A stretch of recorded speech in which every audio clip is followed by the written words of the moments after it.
Welcome to the first half of Mummies in the Morning. It's the third book in the Magic Treehouse series by Mary Pope Osborne. The AR level is 2.7, and the AR test when you're done is number 10644. Mummies in the Morning.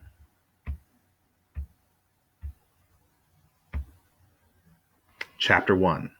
Meow. It's still here, said Jack. It looks empty, said Annie.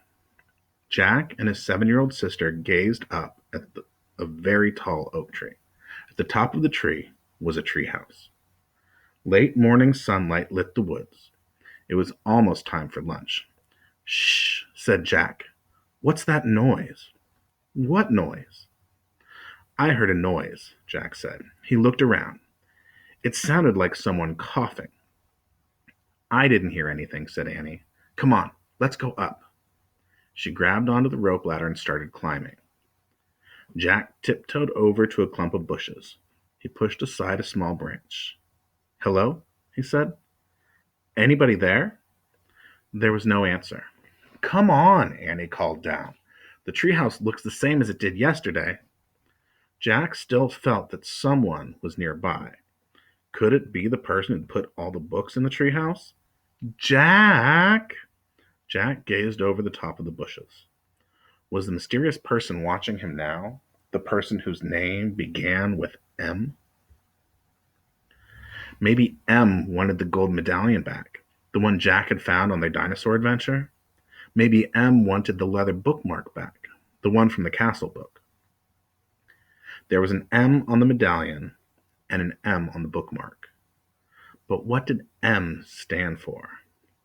Tomorrow I'll bring everything back, Jack said loudly. A breeze swept through the woods. The leaves rattled. Come on, called Annie. Jack went back to the big oak tree. He grabbed onto the rope ladder and climbed up. At the top, he crawled through a hole in the wooden floor. He tossed down his backpack and pushed his glasses into place. Which book is it going to be today? Said Annie. She was looking at the books scattered around the treehouse. Annie picked up the book about castles. Hey, this isn't wet anymore, she said. Let me see. Jack took the book from her. He was amazed. It looked fine. Yesterday it had gotten soaked in a castle moat. The castle book had taken Jack and Annie back to the time of knights.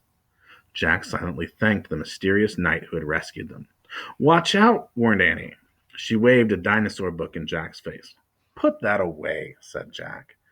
The day before yesterday, the dinosaur book had taken them to the time of dinosaurs.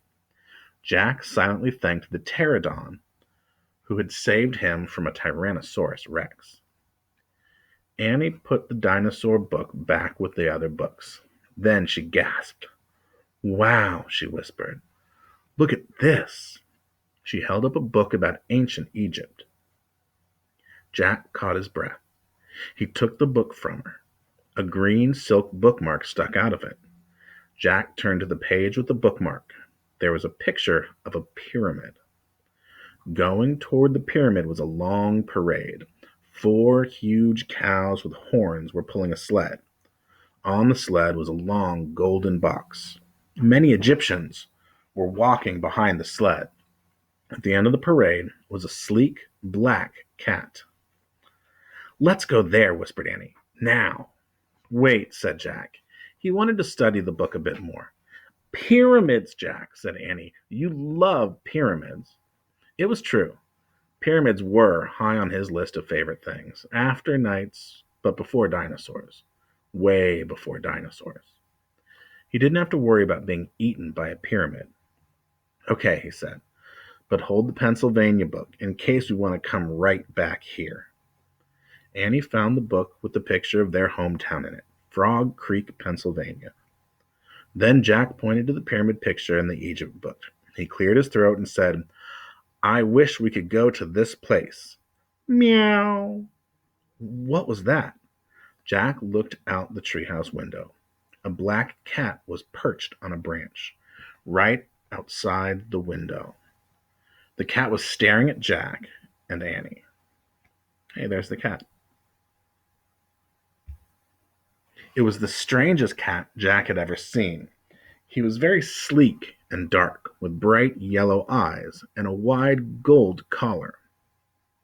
"It's the cat in the Egypt book," whispered Annie. Just then the wind started to blow. The leaves began to shake. "Here we go," cried Annie. The wind whistled louder. The leaves shook harder. Jack closed his eyes as the treehouse started to spin. It spun faster and faster and faster. Suddenly, everything was still. Absolutely still. Not a sound, not a whisper. Jack opened his eyes. Hot, bright sunlight nearly blinded him. Meow. Chapter 2. Oh man, mummies. Jack and Annie looked out the window. The treehouse was perched on the top of a palm tree. The tree stood with other palm trees, a patch of green surrounded by a sandy desert.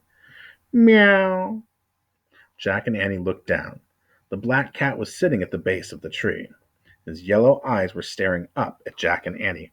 "Hi," Annie shouted. "Shh," said Jack. "Someone might hear you."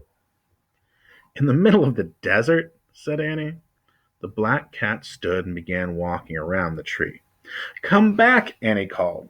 She leaned out the window to see where the cat was going. "Oh, wow," she said. "Look, Jack." Jack leaned forward and looked down. The cat was running away from the palm tree toward a giant pyramid in the desert. A parade was going toward the pyramid, the same parade as in the Egypt book. "It's the picture from the book," said Jack. "What are those people doing?" asked Annie. Jack looked down at the Egypt book. He read the words under the picture. "When a royal person died, a grand funeral procession took place. Families, servants, and mourners followed the coffin. The coffin was called a sarcophagus. It was pulled on a sled by 4 oxen." "It's an Egyptian funeral," said Jack. "The box is called a sar. Oh, forget it." He looked out the window again. Oxen, sled, Egyptians, black cat, all were moving in a slow, dreamy way. "I better make some notes about this," said Jack. He reached into his backpack and pulled out his notebook. Jack always kept notes. "Wait," said Jack, and he wrote, "Coffin called sarcophagus." "We'd better hurry," said Annie, "if we want to see the mummy." She started down the rope ladder. Jack looked up from his notebook. "Mummy?" he said. "There's probably a mummy in that gold box," Annie called up. "We're in ancient Egypt, remember?" Jack loved mummies. He put down his pencil. "Well, goodbye, Jack," called Annie. "Wait," called Jack. "Mummies," Annie shouted. "Oh, man," Jack said weakly. "Mummies." She sure knew how to get him. Jack shoved his notebook and the Egypt book into his pack. Then he started down the ladder. When he got to the ground, he and Annie took off across the sand. But as they ran, a strange thing happened. The closer they got to the parade, the harder it was to see it. Then suddenly it was gone. The strange parade had disappeared, vanished. But the great stone pyramid was still there, towering above them. Panting, Jack looked around. What had happened? Where were the people? The oxen? The gold box? The cat? "They're gone," said Annie. "Where did they go?" said Jack. "Maybe they were ghosts," said Annie. "Don't be silly. There's no such thing as ghosts," said Jack. "It must have been a mirage." "A what?" "Mirage. It happens in the desert all the time," said Jack. "It looks like something's there, but it turns out to be the sunlight reflecting through heat." "How could sunlight look like a people, a mummy box, and a bunch of cows?" said Annie. Jack frowned. "Ghosts," she said. "No way," said Jack. "Look," Annie pointed to the pyramid. Near the base was the sleek black cat. He was standing alone. He was staring at Jack and Annie. "He's no mirage," said Annie. The cat started to slink away. He walked along the base of the pyramid and slid around the corner. "Where's he going?" said Jack. Let's find out, said Annie. They dashed around the corner just in time to see the cat disappear through a hole in the pyramid. Chapter 3. It's alive! Where did he go? Said Jack. He and Annie peeked through the hole. They saw a long hallway. Burning torches lit the walls. Dark shadows loomed. Let's go in, said Annie. Wait, said Jack. He pulled out the Egypt book and turned to the section on pyramids. He read the caption aloud. Pyramids were sometimes called houses of the dead. They were nearly all solid stone except for the burial chambers deep inside. Wow, let's go there to the burial chambers, said Annie. I bet there's a mummy there. Jack took a deep breath. Then he stepped out of the hot, bright sunlight into the cool, dark pyramid. The hallway was silent. Floors, ceiling, walls, everything was stone. The floor slanted up from where they stood. We have to go farther inside, said Annie. Right, said Jack, but stay close behind me.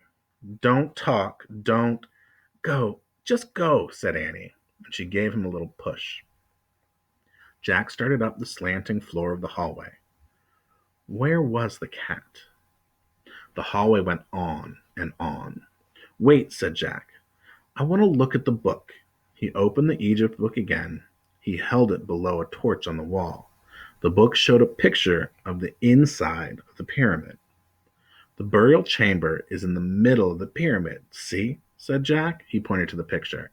It seems to be straight ahead. Jack tucked the book under his arm. Then they headed deeper into the pyramid. Soon the floor became flat. The air felt different, musty and stale. Jack opened the book again. I think we're almost at the burial chamber. See the picture? The hallway slants up, then gets flat. Then you come to the chamber. See, look. Eee! A strange cry shot through the pyramid. Jack dropped the Egypt book.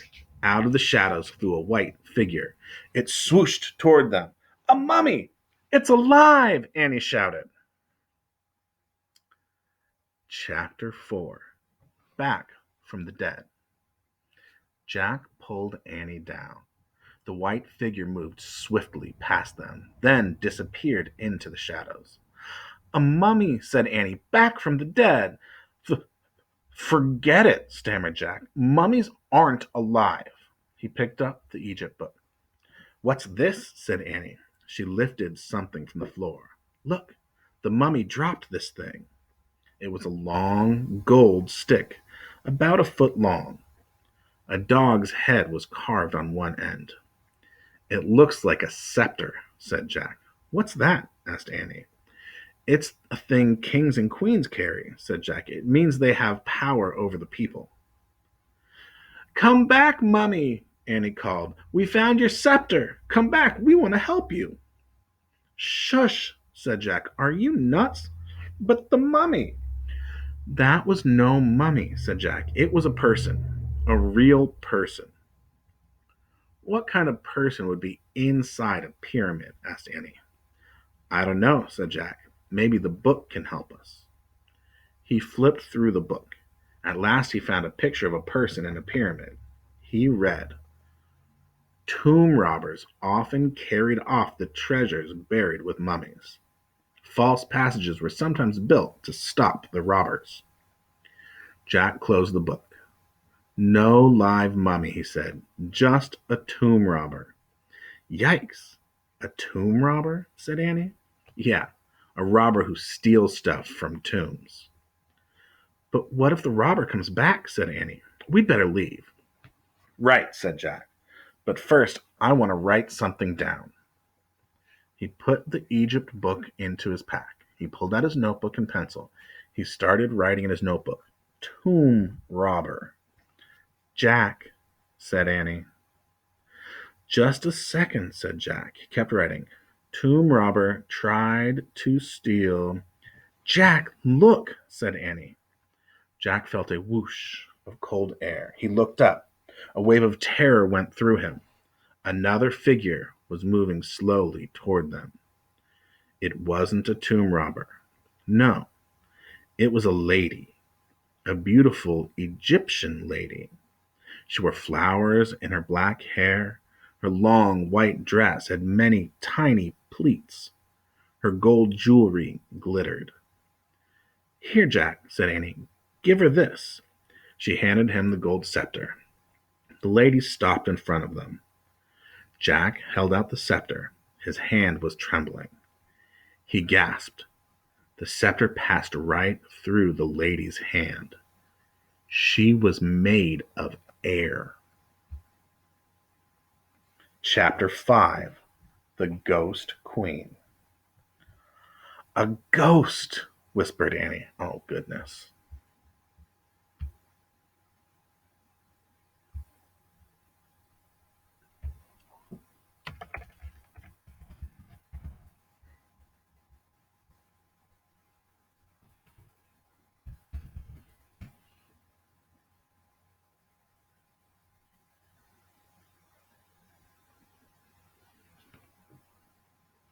The Ghost Queen. A ghost, whispered Annie. But Jack could only stare in horror. The ghost began to speak. She spoke in a hollow, echoing voice. I am Hutepi, she said, Queen of the Nile. Is it true that you have come to help me? Yes, said Annie. Jack still couldn't speak. For 1,000 years, said the Ghost Queen, I have waited for help. Jack's heart was pounding so hard he thought he might faint. Someone must find my Book of the Dead, she said. I need it to go on to the next life. Why do you need the Book of the Dead? Asked Annie. She didn't sound scared at all. It will tell me the magic spells I need to get through the underworld, said the Ghost Queen. The underworld, said Annie. Before I journey on to the next life, I must pass through the horrors of the underworld. What kinds of horrors? Annie asked. Poisonous snakes, said the Ghost Queen. Lakes of fire, monsters, demons. Oh, said Annie. Annie stepped back, closer to Jack. My brother hid the Book of the Dead, so tomb robbers would not steal it, said the Ghost Queen. Then he carved this secret passage on the wall, telling me how to find it. Secret message on the wall, telling me how to find it. She pointed to the wall. Jack was still in shock. He couldn't move. Where? Asked Annie. Here. Here? She squinted at the wall. What do these tiny pictures mean? The Ghost Queen smiled sadly. Alas, my brother forgot my strange problem. I cannot see clearly that which is close to my eyes. I have not been able to read this message for 1,000 years. Oh, that's not a strange problem, said Annie. Jack can't see anything either. That's why he wears glasses. The Ghost Queen stared in wonder at Jack. Jack, lend her your glasses, said Annie. Jack took his glasses off his nose. He held them out to the Ghost Queen. She backed away from him. I fear I cannot wear your glasses, Jack, she said. I am made of air. Oh, I forgot, said Annie. But perhaps you will describe the hieroglyphics on the wall, said the Ghost Queen. Who? Said Annie. Hieroglyphics, said Jack, finally finding his voice. It's the ancient Egyptian way of writing. It's like writing with pictures. The Ghost Queen smiled at him. Thank you, Jack, she said. Jack smiled back at her. He put on his glasses. He stepped toward the wall and took a good long look. Oh, man, he whispered. And that is the end of the first half of our book.